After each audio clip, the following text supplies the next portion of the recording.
بسم اللہ الرحمن الرحیم۔ باب خیار العیب چل رہا ہے، مکتبہ رحمانیہ کا صفحہ نمبر 43 اور مکتبہ بشرا کا 63۔ قال والجنون فی الصغر عیب ابدا، پیچھے ہم نے پڑھا تھا بچے کا پیشاب کرنا وہ بچپن میں عیب ہے، آگے پھر اس کی تفصیل پڑھی تھی۔ لیکن جنون کے بارے میں کہا ہے کہ بچپن میں جنون وہ ہمیشہ کا عیب ہے۔ بچپن میں کسی غلام بچے کو جنون لاحق ہو گیا، پاگل ہو گیا، وہ یہ اس کا ہمیشہ بھر کا عیب ہے۔ اس میں یہ فرق نہیں ہوگا کہ بچپن اور بڑا ہونا، جیسے پچھلے مسئلے میں نے پڑھا تھا بالغ ہونا، اس میں فرق کیا تھا ہم نے گزشتہ مسئلے میں۔ اس میں ایسا نہیں ہوگا۔ معنی ہو، اس کا مطلب یہ کہ اذا جن فی الصغر فی ید الباع، جب وہ بچپن میں ایک دفعہ جنون اس کو لاحق ہو گیا باع کے قبضے میں، باع کے قبضے میں بچپن میں جنون ہو گیا، ثم عاودہ فی ید المشتری فیہ فی صغر او فی الکبر، پھر مشتری کے قبضے میں بچپن میں چاہے بڑی عمر میں یعنی بالغ ہونے میں اس نے اس عیب کو پھر دہرایا، یعنی بچپن کے اندر بھی جنون پاگل پنا ہوا تھا، مشتری کے قبضے میں گیا، وہاں بھی دوبارہ پاگل پنے کا اظہار ہوا، بچپن میں ہوا یا بڑی عمر میں ہوا، دونوں صورتوں میں یرد ہو، وہ لوٹا دے گا، یعنی مشتری وہ غلام باع کو لوٹا دے گا، لأنہ عین الاولی، کیونکہ یہ جنون جو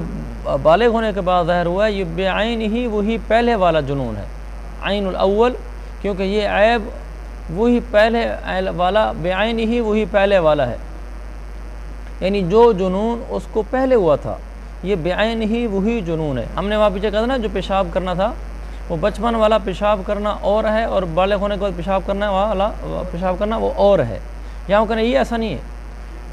بالغ ہونے کے بعد جو جنون آیا ہے یہ بھی بعین ہی ہوئی پہلے والا جنون ہے۔ کیوں؟ چاہے اس میں جی ہاں، اذ السبب فی الحالین متحد، کیونکہ یہاں دونوں حالتوں میں جنون کا سبب ایک ہی ہے، وہاں پیشاب کرنے کا سبب الگ الگ تھا نا، یہاں کہتے ہیں کیونکہ یہاں سبب دونوں حالتوں میں متحد ہے۔ وہ سبب کیا ہے؟ وَهُوَ فَسَادُ الْعَقْلِ، وہ ہے عقل کی خرابی، عقل کی خرابی ہی سبب ہے، بچپن میں بھی یہی سبب ہے، بالغ ہونے کے بعد بھی یہی سبب ہے۔ وَلَيْسَ مَعْنَاهُ، اس کا مطلب یہ نہیں ہے أَنَّهُ لَا يُشْتَرَطُ الْمُعَاوَدَةُ فِي يَدِ الْمُشْتَرِي، یعنی مصنف کا یہ قول وَالْجُنُونُ فِي الصِّغَرِ عَیْبٌ أَبَدًا، اس کا مطلب عیب ابداً، اس کا مطلب یہ ہمیشہ عیب ہے نا، اس کا مطلب یہ نہیں ہے کہ مشتری کے قبضے میں اس کا اعادہ کرنا شرط نہیں ہے، ہمیشہ عیب ہے کہ مطلب ہے چاہے وہاں اعادہ نہ بھی ہو مشتری کے قبضے میں بھی ہمیشہ کا جو عیب ہے، باع کے پاس بچپن میں عیب تھا، یہ مشتری لے کر چلا گیا، اس کے پاس اگرچہ اعادہ نہیں ہوا پھر بھی کو کہنا شروع کر دے جی مصنف کی عبارت میں عیب ابداً، ہمیشہ کا عیب ہے لہذا اب بھی عیب چل رہا ہے چنانچہ عیب کی بنا پر واپس کیا جاتا ہے، یہ ٹھیک نہیں ہے۔ اس کا مطلب یہ ہے کہ ہمیشہ کا مطلب یہ ہے کہ وہ مشتری کے قبضے میں جا کر وہ ایک دفعہ اس کا اعادہ کرے، یہ شرط ہے۔ اعادہ کیوں شرط ہے؟ کیوں؟ لِأَنَّ اللَّهَ تَعَالَى قَادِرٌ عَلَىٰ إِزَالَتِهِ، کیونکہ اللہ تعالیٰ اس پر قدرت رکھتا ہے کہ اس جنون کو زائل کر دے، ہو سکتا ہے یہ عیب اس کے بجا کر ختم ہو جائے۔ وَإِنْ كَانَ قَلَّ مَا يَزُولُ، اگرچہ بہت کم ہوتا ہے اس کا زائل ہونا، جنون زائل ہو جائے بہت کم ہوتا ہے، لیکن بہرحال فلا بد من المعاودۃ للرد، واپس کرنے کے لیے اس کا اعادہ کرنا ضروری ہے۔ لہذا اگر جنون صغر میں تھا لیکن مشتری کو جا کر ظاہر نہیں ہوا تو واپس نہیں کر سکتا۔ والبخر والظفر، بخر اور ظفر، والبخر والظفر عیب فی الجاریہ، بخر منہ کی بدبو، ظفر بغل کی بدبو، منہ کی بدبو اور بغل کی بدبو یہ باندی میں عیب ہے۔ لأن المقصود من الجاریۃ قد یکون الاستفراش، کیونکہ باندی سے مقصود بعض دفعہ استفراش ہوتا ہے، یعنی اس کو بیوی بنانا۔ وہما یخلان بہ، اور یہ دونوں عیب استفراش میں مخل ہیں۔ ولیس بعیب فی الغلام، اور غلام میں یہ عیب نہیں ہے بخر اور ظفر، لأن المقصود هو الاستخدام ولا یخلان بہ، کیونکہ غلام سے مقصود خدمت لینا ہے، کام کروانا ہے، اور یہ دونوں عیب اس خدمت میں مخل نہیں ہوتے۔ الا ان یکون من داء، ہاں الا یہ کہ غلام میں عیب آ رہا تھا، یہ بخر اور ظفر کا یہ کسی بیماری کی وجہ سے ہو، یعنی اندر کوئی بیماری پھوڑا بنا ہوا ہے جس کی وجہ سے سمیل اور بدبو آتی ہے، تو پھر یہ عیب ہوگا۔ الا یکون من داء، مگر یہ کہ یہ بخر ظفر یہ دا کی وجہ سے ہو، کیونکہ لأن الداء عیب، کیونکہ جو بیماری ہے یہ بیماری خود عیب ہے، تو اس کی وجہ سے پھر واپس کر دیا جائے گا، یعنی پھر بدبو کی وجہ سے واپس نہیں کریں گے، پھر بیماری کی وجہ سے کریں گے۔ والزنا وولد الزنا عیب فی الجاریۃ دون الغلام، باندی میں زنا اور ولد الزنا ہونا یہ عیب ہے، غلام میں نہیں ہے، یعنی عورت ہے وہ خود زنا کرتی ہے یا وہ ولد الزنا ہے، زنا کی پیداوار ہے، یہ باندی میں عیب ہیں۔ لڑکا اگر زنا کرتا ہے یا وہ ولد الزنا ہے یہ عیب نہیں ہے، کیوں؟ لأنہ یخل بالمقصود فی الجاریہ، کیونکہ زنا اور ولد الزنا دونوں میں سے ہر چیز باندی کے اندر مقصود کے اندر مخل ہو جاتے ہیں۔ باندی کا مقصود کیا ہے؟ وَهُوَ الاستفراش وطلب الولد، اور وہ مقصود ہے بستر بنانا اس کو، یعنی بطور بیوی رکھنا، وطلب الولد، اور اس باندی سے اولاد کو طلب کرنا، یعنی بیوی بنا کر پھر اس سے بچہ پیدا ہو، یہ دو چیزیں مقصود ہوتی ہیں۔ ولا یخل، اور اس میں یہ عیب ہے، یعنی باندی کو استفراش بنائے گا اور یہ طلب ولد کرے گا، یہ عیب ہے۔ وہ عیب اس لحاظ سے ہے کہ استفراش بنائے گا تو ایک سلیم و طبع آدمی کی طبیعت وہ زانیہ عورت کو بیوی بنانے پر راضی نہیں ہوتی۔ ایک شریف و طبع سلیم و طبع انسان ہے، وہ یہ نہیں چاہتا کہ میری بیوی بننے والی زانیہ ہو، لہذا یہ اس لیے عیب ہے۔ والد و زنا ہونا یہ عیب ہے طلب الولد کے ساتھ، یعنی استفراش کا تعلق ہے زنا کے ساتھ اور طلب الولد کا تعلق ہے ولد الزنا کے ساتھ، یعنی زانیہ ہونے سے استفراش میں خلل واقع ہوگا، اور ولد الزنا ہونے سے باندی کے طلب الولد میں خلل ہوگا۔ آپ سمجھ رہے بات کو؟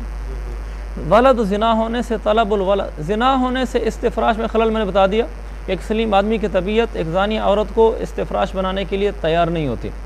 آگے ہے میں نے کہا ولد زنا کا تعلق طلب الولد کے ساتھ ہے۔ ولد زنا ہونا عیب مخل ہے طلب ولد میں، وہ اس لیے کہ جب وہ اپنی اس عورت کو باندی بنا کر اس سے بچہ پیدا کرے گا، یعنی بچہ کا طلب کرے گا، جب بچہ پیدا ہوگا تو اس بچے کو آر دی جائے گی، آر دلائی جائے گی کہ تیری ماں تو ولد زنا ہے، یعنی وہ کہے گا حرامی کا تو بیٹا ہے۔ تو اب یہ جب اس کو کہا جائے گا نا تو حرامی کا بیٹا ہے، تو یہ جس آدمی کا یہ بیٹا ہے تو وہ اس کے لیے بھی تو تانا بنتا ہے نا کہ میری بیوی کے بارے میں باہر لوگ میرے بیٹے کو یہ کہتے ہیں تو حرامی کا بیٹا ہے، بھلا وہ اس کی ماں مراد لیتے ہیں، لیکن ایک شریف آدمی کے لیے بہت بری بات ہے کہ اس کے بچے کو یہ تانا دیا جائے کہ تو حرامی عورت کا بیٹا ہے، اس لیے مخل ہے۔ ولا یخل بالمقصود فی الغلام، زنا اور ولد زنا ہونا یہ غلام میں مقصود جو ہے اس میں مخل نہیں ہوتا۔ غلام کا مقصود ہے استخدام، وہ اگر زنا کے گناہ میں مبتلا ہے لیکن اپنی خدمت ڈیوٹی پوری سر انجام دیتا ہے تو اس میں مقصود میں کوئی فرق نہیں پڑتا، یا ولد الزنا ہے تو وہ اس سے بھی کوئی فرق نہیں پڑتا۔ الا ان یکون الزنا عادۃ له علی ما قالوا، مگر یہ کہ جیسا کہ بعض مشائخ نے کہا ہے کہ زنا اس کی عادت بن چکا ہو، یعنی وہ اسی میں لگا رہتا ہو، ایسی صورت میں عیب ہوگا۔ لأن اتباعهن یخل بالخدمہ، اس لیے کہ اس لڑکے کا پھر عورتوں کے پیچھے لگے رہنا یہ اس کی جو ڈیوٹی ہے خدمت ہے اس میں مخل ثابت ہوگا، وہ اپنی ڈیوٹی سر انجام نہیں دے گا۔ والکفر عیب فیہما، اور کفر ان دونوں میں عیب ہے، یعنی باندی ہو یا غلام ہو اگر کافر ہیں تو پھر عیب ہے۔ مثلا جا کر باندی خریدی بعد میں پتہ چلا یہ تو کافر ہے، غلام خریدا بعد میں پتہ چلا یہ کافر ہے، یہ عیب ہے، واپس کرے گا۔ لأن طبع المسلم یتنفر عن صحبتہ، کیونکہ ایک مسلمان آدمی کی طبیعت کافر آدمی کے ساتھ رہنے سے، صحبت نا ساتھ رہنا، کافر آدمی کے ساتھ رہنے سے نفرت کرتی ہے۔ وَلِأَنَّهُ يَمْتَنِعُ صَرْفُهُ فِي بَعْضِ الْكَفَّارَاتِ، اور دوسری وجہ یہ ہے کہ یمتنع ممتنع ہے صرف اس کو خرچ کرنا، اس غلام کو خرچ کرنا ممتنع ہو جاتا ہے بعض کفارات کے اندر، یعنی آپ غلام خرید کر لے کر آئے اور آپ پر کوئی کفارہ پڑ گیا، جیسے قتل کا کفارہ ہے، قتل کے کفارے میں قرآن سے ثابت ہے اور بالاجماع ہے کہ قتل کے کفارے میں جو غلام آزاد کیا جائے گا وہ ایمان والا ہونا چاہیے، وَهُوَ مُؤْمِنٌ، تو ایمان والا ہونا چاہیے، تو یہ تو کافر ہے، تو جب یہ کافر ہے تو اس کا مطلب ہے کہ پھر اس میں عیب ہوا نا اس غلام میں کہ یہ وہاں کفارے میں نہیں لگ سکتا۔ فَتَخْتَلُّ الرَّغْبَةُ، لہذا لوگوں کی رغبت کم ہو جائے گی، اور یہ رغبت کا کم ہونا یہ قیمت کی کمی کا سبب ہوتا ہے۔ ایک چیز کو لوگ خریدتے نہیں ہیں تو اس کی قیمت خود کم ہو جائے گی، اور جس چیز سے قیمت کم ہو وہ تو عیب شمار ہوتا ہے۔ فلو اشتراہ، اگر اس نے خریدا اس بات پر کہ علی انہ کافر، پہلے تھا اس نے خریدا مسلمان سمجھ کر، بعد میں وہ کافر نکلا ہے تو عیب ہے۔ اب برعکس ہو رہا ہے کہ اس نے یہ سمجھ کر باقاعدہ خریدا، یہ شرط کے ساتھ، اس نے خریدا اس شرط پر کہ وہ کافر ہے، فوجدہ مسلما، پھر وہ مسلمان نکلا، وہ کافر نہیں نکلا، لا یردہ، اب اس کو واپس نہیں کرے گا، اس لیے کہ لأن الاسلام زوال العیب، کیونکہ اسلام تو عیب کا زائل ہونا ہے، تو اس نے ایک عیب دار خریدا، وہ بے عیب نکلا، تو اس میں تو واپس نہیں کیا جائے گا۔ امام شافعی فرماتے ہیں دیکھو ہر فقیہ کی اپنی نظر ہے، اور بعض مواقع پر یہ فقہا کا اختلافی فائدہ دے دیتا ہے امت کو۔ عمر بن عبدالعزیز رحمۃ اللہ علیہ کا قول ہے کہ حضور صلی اللہ علیہ وسلم رحمۃ للعالمین تھے، آپ کی رحمت کا ایک مظہر یہ بھی ہے کہ اللہ تعالیٰ نے آپ کی شریعت میں جو فقہا پیدا کیے ان میں اختلاف ہوا، ائمہ اربع، ان میں اختلاف ہونا بھی رحمۃ للعالمین کا مظہر ہے۔ وہ فرماتے ہیں کہ اگر یہ اختلاف نہ ہوتا، سارے ائمہ آپ صلی اللہ علیہ وسلم کی حدیثوں سے نکلنے والے مسئلے ایک ہی طرز پہ نکلتے، یعنی آپ کی حدیثوں میں یہ لچک ہی نہ ہوتی، آپ کی زندگی جو ہم تک پہنچی، جو احادیث پہنچی، ان میں یہ لچک ہی نہ ہوتی کہ اختلاف ہو سکتا، ایسا ہو تو سکتا تھا، اللہ کس چیز پہ قادر نہیں ہے، اللہ اسی طرح ہی حدیثیں اللہ کے نبی سے بلوا دیتا کہ اختلاف کی شکل نہ پیدا ہوتی۔ تو وہ فرماتے ہیں کہ اگر اللہ کے نبی کی احادیث اس طرح ہوتی کہ اختلاف کی گنجائش ہی نہ ہوتی، ساری امت کے فقہا ایک ہی مسئلہ بتاتے رہتے، تو امت بڑی مشقت میں پڑ جاتی کہ ایک مسئلے پر تو عمل ہو ہی نہیں سکتا نا۔ آپ دیکھیں زمانے کے بدلنے سے مسئلے بدلتے ہیں۔ میں نے پہلے کئی دفعہ عرض کیا کہ ہم بعض شافعی کی طرف چلے جاتے ہیں، شافعی ہماری طرف چلے جاتے ہیں، ایسے کئی نظارہ کو پیش کیے۔ آج کل طواف میں رش بہت بڑھ چکا ہے، پہلے ایسا کبھی نہیں ہوا تھا پچھلی صدیوں میں، پچھلے شروع کے زمانے میں۔ اب شافعی کو ندیک عورت کو ہاتھ لگ جائے وضو ٹوٹ جاتا ہے، اور بغیر وضو کے طواف نہیں ہوتا۔ اور کئی شافعی نے اس پر فتویٰ دیا ہے کہ حنفیوں کے مطابق چونکہ وضو نہیں ٹوٹتا، لہذا اگر دوران طواف عورت کا ہاتھ لگ جائے تو وضو نہیں ٹوٹا، وہ اپنا طواف پورا کر لے، کیونکہ اگر وضو ٹوٹ جائے اور وہ طواف کرنے جائے، وضو کرنے جائے، آپ میں سے جس نے حرمین دیکھا اس کو بخوبی اندازہ ہے موجود زمانے میں، وہ جوئے شیر لانے سے کم نہیں ہے۔ وہ مارکۃ العراء مسئلہ ہے کہ آدمی چلتے ہوئے طواف کے درمیان سے نکل کر وضو کرنے باہر جائے اور پھر واپس طواف کے لیے بھی پہنچ سکے، بعد واپسی دروازے بند کر دیتے ہیں، اندر رش بہت ہے، اندر آیا پھر وہ پہلے چکر میں تھی، اس کا پھر کسی مرد کو ہاتھ لگ گیا، وہ پھر باہر جائے گی، اس کو تو ایک طواف ہی پورا نہیں ہونا رش والے دنوں۔ تو اس طرح ہمیں بعض مسائل میں پریشانی ہوئی، جیسے مسئلۃ المفقود ہے کہ جس عورت کا شوہر فوت ہو جائے، ہم نے مالکیہ کے قول پر فتویٰ دی ہے، ہمارے ہاں یہ ہے کہ وہ عورت 90 سال تک انتظار کرے شوہر کے بعد، نئی شادی ہوئی ہے لڑکی کی 20 سال عمر، اور وہ 90 سال کیسے انتظار کر سکتی ہے؟ 90 سال پر زندہ ہی نہیں رہے گی، زندہ رہے گی تو شادی کے قابل نہیں ہوگی۔ مسئلہ ہمارا فقہ حنفی کا یہی ہے کہ وہ 90 سال تک انتظار کرے، شوہر شاید واپس آ جائے، دوسرا نکاح نہیں کر سکتی۔ مالکیہ کے ہاں گنجائش ہے، 4 سال کا بھی قول ہے، 1 سال کا بھی قول ہے، اب ہمارے ہاں اسی پر فتویٰ دیتے ہیں، 4 سال انتظار کر سکتی ہے، 20 سال والی عمر والی عورت 4 سال بعد 24 سال کی عمر میں شادی کر لے، لیکن انہی شرائط کے ساتھ جو مالکیہ میں معتبر ہیں۔ تو بہرحال فقہا کا اختلاف یہ اس لیے ہے کہ آگے حدیثوں میں اختلاف ہے، اور حدیثوں میں اختلاف یہ رحمت ہے، یہ کوئی ہمارے دین کی کمزوری نہیں ہے۔ مجھے آپ خود بتائیں، اللہ کے نبی، اللہ کو تو پتہ تھا نا کہ رفع دین کا اختلاف ہوگا، اللہ کو تو پتہ تھا، اللہ کے نبی ایک جملہ بول دیتے آخر عمر میں کہ رفع دین ختم ہے، آج آئندہ نہیں ہوگا یا آج آئندہ ہوگا، ایک ہی جملہ بول دیتے، حدیث سے صحیح ہو جاتی، تو اس کو روایت کرنے والے زیادہ ہو جاتے، اختلاف ہی نہ ہوتا۔ اور جتنے مسائل میں ہمارا اختلاف ہے، اللہ کو تو پتہ تھا کہ شافعی اور حنفیہ میں یہ اختلاف ہونا ہے اور اسی حدیث کی بنیاد پر ہونا ہے، تو اللہ کھول کے آخر میں واضح کروا دیتا کیا مشکل تھا، لیکن جان بوجھ کے نہیں کرایا گیا۔ یہ جو حدیثوں میں لچک ہے اور 2 الگ الگ مسئلے نکل آتے ہیں، لوگ اس کو اسلام کی کمزوری سمجھتے ہیں۔ دیکھو ان کا اسلام ایک چیز پر جمع ہی نہیں ہو سکا، ایک مولوی کہتا ہے حلال ہے ان کا، ایک دوسرا فقیہ کہتا ہے حرام ہے، ایک کا ان کا جائز ہے، دوسرے کا ناجائز ہوتا ہے۔ یہ کیسا مذہب ہے بھائی، جو مذہب ان کو ابھی تک صحیح سمجھ نہیں آ سکا کہ جائز ہے نا جائز ہے، اور یہ پھر کہتے ہیں دونوں ٹھیک ہیں۔ یہ اعتراض ہوتا ہے ہمارے اوپر، اسلام کے اوپر غیر مسلمین کی طرف سے، لیکن یہ حقیقت میں اعتراض نہیں ہے، حقیقت میں یہ خوبی ہے اسلام کی۔ یہ لچک اس لیے پیدا کی گئی کہ یہ دین قیامت تک کے لیے ہے، زمانے بدلتے رہیں گے، اللہ تعالیٰ کی رحمت ہے۔ چلیں آگے۔ تو امام ابو حنیفہ رحمۃ اللہ نے فرمایا، میں کہہ رہا تھا دیکھو دونوں فقیہوں کی نظر اللہ تعالیٰ نے دوسری طرف الگ الگ کر دی۔ پھر حنفی والے کہتے ہیں کہ اسلام زوال عیب ہے، عیب کا زائل ہونے پر تو چیز واپس نہیں ہوتی، عیب پیدا ہونے پر یا موجود ہونے پر چیز واپس ہوتی ہے۔ اور امام شافعی فرماتے ہیں یردہ، اگر کافر سمجھ کر خریدا تھا مسلمان نکلا ہے واپس کرے گا، یہ اس کا عیب ہے۔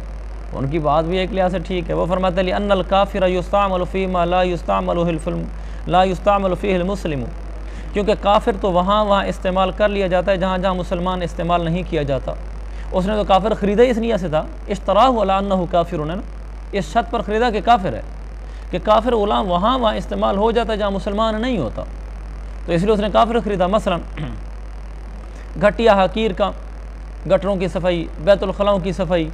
جیسے بناء میں لکھا ہے فربما قصد المولا ان یستخدمہ فی المحقرات من الامور، گھٹیا کاموں میں استعمال کرانا چاہتا ہے، گٹر صاف کریں گے، نالیاں صاف کریں گے، یہ اچھا نہیں سمجھتا کہ ایک مسلمان کرے گا، اس لیے کہ اگر مسلمان کرے گا تو ہر دوسرے چوتھے گھنٹے بعد اس کے کپڑے خراب ہوئے کھڑے ہوں گے، اس نے نمازیں بھی پڑھنی ہیں، تو اس لیے بہتر ہے کسی کافر کو لے جاتا ہوں۔ ہمارے یہاں پہ ایسے ہوتا ہے، عیسائی لوگ یہ کام کرتے ہیں سارے گٹروں والے، اس لیے کہ ہر جس کا کام یہ ہو تو ہر تو سارا دن اپنی ڈیوٹی میں لگا رہے گا نا، اب اس کے گھر گٹر صاف کرنا ہے، پھر اس کے گھر کرنا ہے، اس کی ڈیوٹی یہی ہے، جس کا کام یہ کو نمازیں کیسے پڑھے گا، تو اگر پڑھے گا تو بہت مشقت میں پڑ جائے گا، تو اس لیے کام وہ لوگ کرتے، ممکن ہے وہ کافر غلام کو اسی لیے خرید کے لائے ہو اور آگے سے تو وہ مسلمان نکلا تو اس کا تو مقصد حاصل نہ ہوا نا۔ اسی طرح بعض دفعہ یہ ہوتا ہے نماز کے اوقات میں گھر یا دکان کی نگرانی، سواری کی حفاظت، اس نے کافر اس لیے خریدا کہ جب نماز کا وقت ہوتا ہے میں نماز پڑھنے جاؤں گا، پیچھے گھر اکیلا ہو جائے گا، یہ سواری اکیلی کھڑی ہوگی، چلو کافر ہوگا نا وہ اس کی حفاظت کرتا رہے گا، اس نے نماز تو پڑھنی نہیں۔ اگر مسلمان ہوگا تو واضح بات وہ بھی میرے سے نماز پڑھنے جائے گا، تو میرے ساتھ جو کار پہ میں اس کو اپنے ساتھ رکھوں گا، گھوڑے پہ ساتھ رکھوں گا، اس کی حفاظت کون کرے گا؟ تو یہ تو واقعی ایک مقصودی چیز نظر آتی ہے۔ لہذا فوات الشرط بمنزلۃ العیب، یہ شرط فوت ہوگی نا، شرط یہ تھی کہ کافر ہے، شرط فوت ہوگی تو یہ جیسے اس میں عیب پیدا ہوگی ہو، اس لیے واپس کرے گا۔ قال فلو كانت الجاریۃ بالغۃ لا تحیض او هي مستحاضۃ فهو عیب، اگر باندی بالغ ہو، اس کو حیض نہ آتا ہو یا وہ مستحاضہ ہو تو وہ عیب ہے۔ تو باندی اگر بالغہ تھی، حیض نہیں آتا تھا، یا اس کو مسلسل حیض آ رہا ہے، مسلسل مستحاضہ آپ جانتے ہیں خون آ رہا ہے، تو یہ عیب ہے، یعنی وہ باندی خرید کر لایا اور جب اس کے پاس ہی تو اس نے یہ کہا کہ یہ باندی بالغہ ہے اور اس کو حیض نہیں آتا۔ حیض آنا خوبی ہے، حیض نہ آنا خامی ہے بالغ عورت کا، کیونکہ جن عورتوں کو حیض نہیں آتا تو وہ علاج کرواتی ہیں باقاعدہ، یعنی یہ ان کی ایک بیماری ہوتی ہے، اور اسی طرح اگر خون مسلسل آ رہا ہے تو یہ بھی ایک بیماری ہے، فہو عیب، یہ عیب ہے، واضح بات ہے۔ لأن ارتفاع الدم و استمرارہ علامت الداء، ارتفاع کا معنی انقطاع، کیونکہ خون کا منقطع ہو جانا، حیض نہ آنا، و استمرارہ یعنی اس کا چلتے رہنا، یعنی مستحاضہ ہونا، یہ تو بیماری کی علامت ہے۔ وَيُعْتَبَرُ فِي الْإِرْتِفَاعِ أَقْصَى غَایَةِ الْبُلُوغِ، اور خون کے منقطع ہونے میں معتبر ہوگا بلوغ کی سب سے آخری مدت، اور وہ ہے وَهُوَ 17 سَنَةً فِي عِنْدَ أَبِي حنیفہ، اور وہ لڑکی کے اندر امام صاحب کے نزدیک 17 سال ہے۔ اصل میں اختلاف یہ ہوگا نا کہ وہ کہے گا ابھی اس کی کون سی عمر ہوئی ہے، تو اس عمر میں تو خون آتا ہی نہیں ہے، لا تحیض والی مثال بات کریں، مثلا لڑکی کی عمر 13 سال ہے، وہ کہے گا بالغ ہو گئی ہے، 13 سال کی لڑکیاں بالغ ہوتے ہیں لہٰذا اس کو خون آنا چاہیے اور خون نہیں آ رہا لہٰذا عیب ہے، وہ کہے گا نہیں، تو زیادہ سے زیادہ عمر تو 17 سال ہے، چونکہ کم سے کم عمر 9 سال ہے اور زیادہ سے زیادہ 17 سال ہے، تو 9 سال اور 17 سال کے درمیان کا اختلاف کا زمانہ ہے۔ مثلا 15 سال کی لڑکی ہے، 13 سال کی لڑکی ہے، تو وہ کہہ رہا ہوگا کہ 13 سال کی لڑکی ہے، اس میں تو خون آنا چاہیے، مشتری کہہ رہا ہوگا، اور وہ کہے گا نہیں اس میں خون نہیں آنا چاہیے،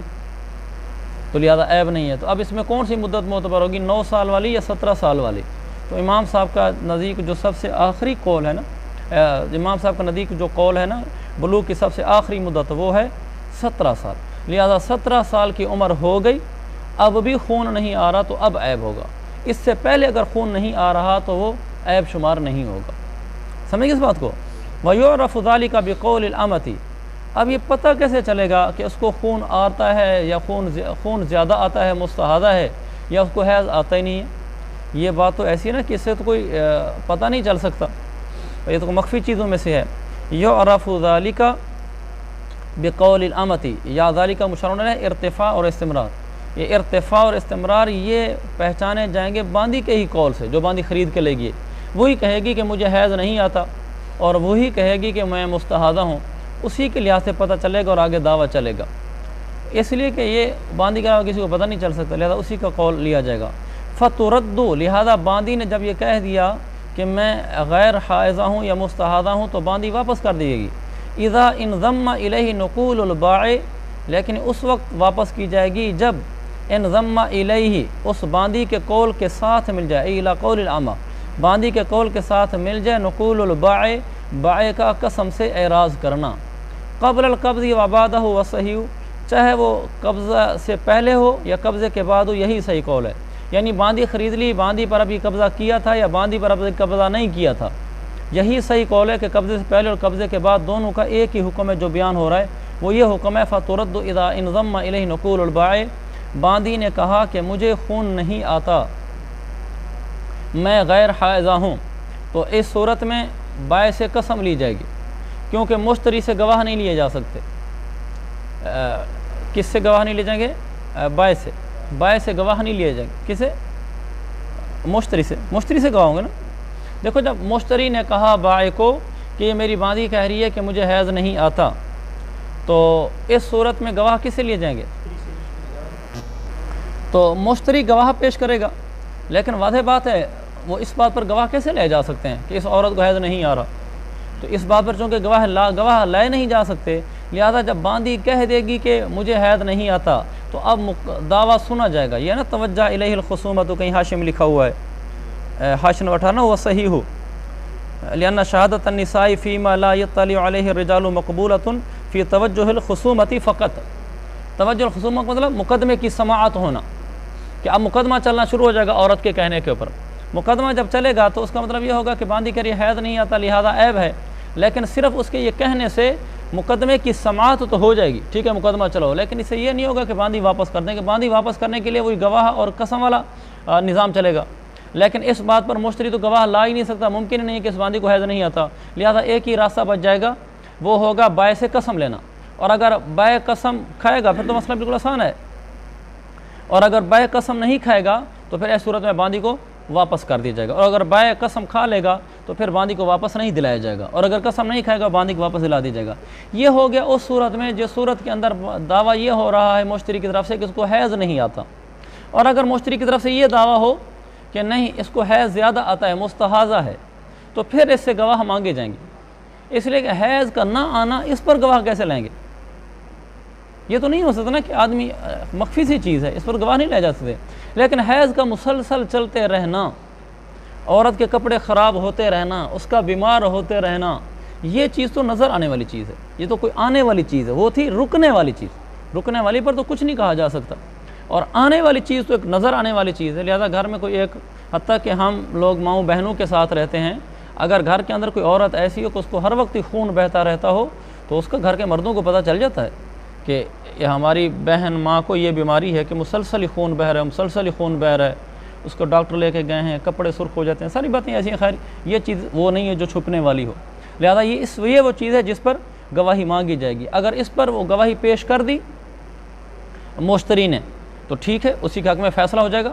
اگر اس نے گواہی پیش نہ کی تو پھر بائع سے قسم لی جائے گی، اور وہی قسم کے بعد وہی اگر قسم کھا لی اس کا حکم واضح ہے، اور قسم نہ کھائی تو حکم واضح ہے۔ اچھا یہ جو گواہی لی جائے گی اس میں مردوں کی گواہی معتبر ہوگی، مثلا اگر دو مرد آ کر گواہی دیتے ہیں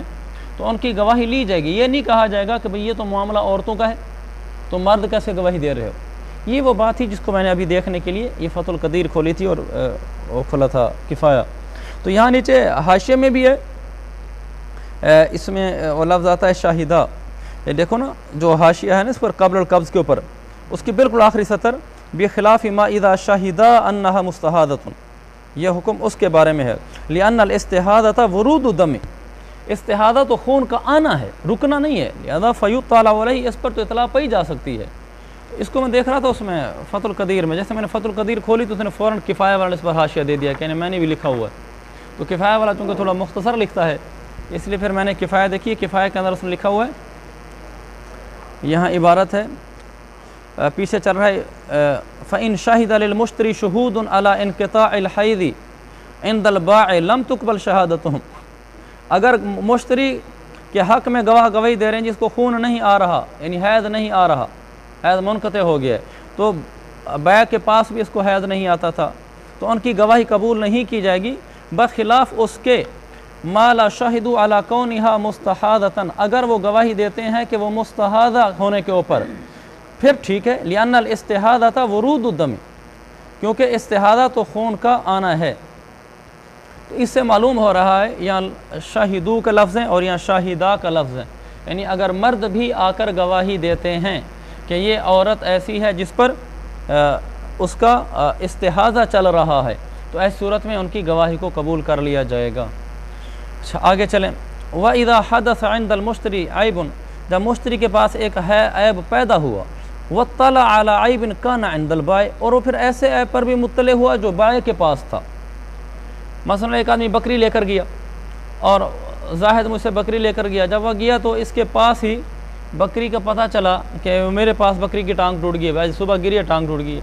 اس نے کہا عیب دار ہوگی۔ پھر اس کے بعد کو یہ بھی پتہ چل گیا کہ وہ اس کا بکری کے فلاں جگہ پھوڑا ہے، بیماری ہے، یہ تو بائع کے پاس سے تھی۔ اب دو باتیں جمع ہو گئیں، اس کے پاس عیب پیدا ہوا ہے تو جس کی وجہ سے یہ واپس نہیں کر سکتا، کیونکہ اس کے پاس عیب پیدا ہو تو عیب دار چیز کیسے واپس کرے گا، اور ادھر واقعی ایک ایسا عیب بھی ہے جو مشتری کے بائع کے پاس تھا، اس کی وجہ سے اس کو واپس کرنے کا اختیار ملتا ہے۔ اب یہ دونوں چیزیں متضاد ہو گئی نا، تو ایسی صورت میں حکم کیا ہوگا؟ او بھائی سونا نہیں، فلاح مشتری کو اختیار ہے ان یرجع بالنقصان، کہ وہ نقصان کی تلافی کر لے، ولا یرد المبیع، اور وہ مبیع کو واپس نہ کرے۔ اب اس کے لیے حکم یہ ہے کہ فلاح، اس کے لیے حکم یہ ہے کہ وہ نقصان کی تلافی کر لے اور اس کو مبیع کو واپس نہ کرے۔ کیا مطلب کیسے واپس کر لے؟ وہ بکری خرید کے لایا تھا 20,000 روپے کی، تو اگر وہ جو زخم ہے بکری کو، اس عیب ہے، اس عیب کے ساتھ بکری کتنے کی ہونی چاہیے تھی؟ مثلا وہ ہونی چاہیے تھی 17,000 روپے کی، تو اب ایسا کرے کہ نقصان کی تلافی کر رہے 3,000 روپے اسے واپس لے لے اور مبیع واپس نہ کرے، چونکہ مبیع میں خود عیب پیدا ہو چکا ہے۔ جی نہیں، مبیع کے اندر جب عیب ہو جائے، کوئی ایسا عیب جس سے قیمت کم ہوتی ہو، ایسی کوئی مثال بنا لو جس مثال کے ذریعے سے اس کی قیمت کم ہوتی ہو۔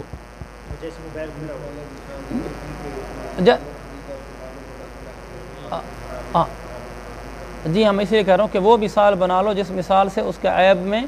کمی واقع ہوتی ہے پیسوں کی، جیسے موبائل خرید کر لایا، موبائل اس سے گرا اور اوپر والی سکرین ٹوٹ گئی، پھر بعد میں پتہ چلا یہ تو ریپیئرنگ شدہ ہے، جبکہ اس نے کہا تھا بالکل بغیر ریپیئرنگ شدہ ہے۔ اس کی مثال یہ بالکل بن سکتی ہے۔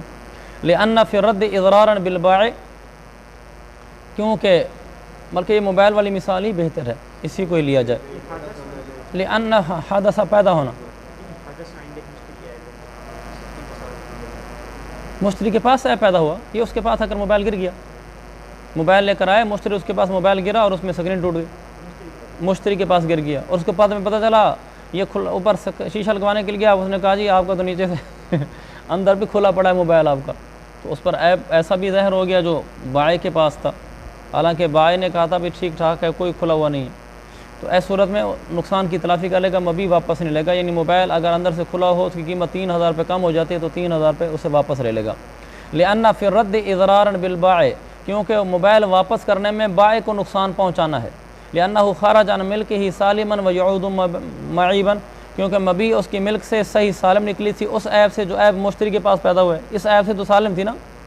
ویعود معیبا، اور اب عیب دار ہو کر مبیع واپس آ رہا ہے، فامتنع الرد، لہذا رد ممتنع ہو گیا، ولا بد من دفع ضرر عنہ، اور اس باعث ولا بد من دفع ضرر عنہ، اور عنہ کی ضمیر جائے گی مشتری کی طرف، اور مشتری سے ضرر کو دفع کرنا یہ بھی ضروری ہے، اس کا بھی تو نقصان نہیں ہونا چاہیے۔ فتعین الرجوع بالنقصان، لہذا نقصان کے ذریعے سے تلافی کرنا یہی متعین ہو گیا، یہی صورت ہو سکتی ہے۔ الا ان يرضى البائع ان ياخذه بعيبه الحادث، ہاں الا یہ کہ بائع راضی ہو جائے کہ ٹھیک ہے اس عیب سمیت مجھے واپس کر دو، پھر واپس کر دے گا۔ مثال کے طور پر وہ کہتا ہے یہ آپ کی جو اوپر سے سکرین ٹوٹی ہے آپ اسی سمیت آنے دو، میں موبائل لے لیتا ہوں اور اپنے پیسے واپس لے لو، میں اپنے پیسے آپ مبیع واپس لیتا ہوں اور آپ اپنے پیسے واپس لے لو، اس لیے کہ میں اس سکرین کے ساتھ جو آپ سے ٹوٹی ہے میں اس کا 500 کا خرچہ کرا کے پھر اس کو 20,000 میں بیچ لوں گا۔ تو اگر وہ خود ہی راضی ہو جائے کہ بھی آنے دو اس کو تو پھر ٹھیک ہے، پھر واپس کرے گا۔ وَمَنِ اشْتَرَىٰ ثَوْبًا، ایک آدمی نے کپڑا خریدا، فَقَطَعَهُ فَوَجَدَ بِهِ عَيْبًا، زائد نے کپڑا خریدا، کپڑا خریدنے کے بعد کاٹ بھی دیا، پھر فَوَجَدَ بِهِ عَيْبًا، کپڑا کاٹنے کے بعد عیب نکل آیا کہ اس کپڑے میں تو یہ عیب تھا جس نے چھپایا، رَجَعَ بِالْعَيْب، اب یہ کیا کرے گا؟ اب یہ عیب کی وجہ سے نقصان کی تلافی کرے گا، نقصان کی تلافی کر لے گا، یعنی عیب کسی کپڑے کی جو قیمت کم تھی وہ لے لے گا، کم بنتی تھی۔ لِأَنَّهُ امْتَنَعَ الرَّدُّ بِالْقَطْعِ، انہ ضمیر شان، کیونکہ اب رد ممتنع ہو چکا ہے کپڑا کاٹنے کی وجہ سے، فإنه عیب حادث، کیونکہ یہ وہ عیب ہے جو اب پیدا ہوا ہے،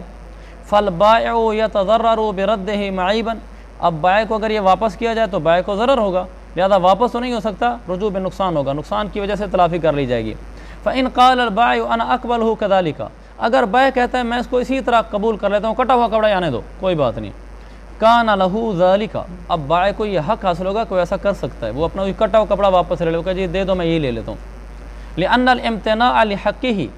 ہم نے کہا تھا نا کہ امتنع الرد، کپڑا کٹ گیا واپسی تو ممتنع ہے، ممتنع کیوں تھی؟ لأن الامتناع لحق البائع، کیونکہ امتناع تو بائع کے حق کی وجہ سے تھا،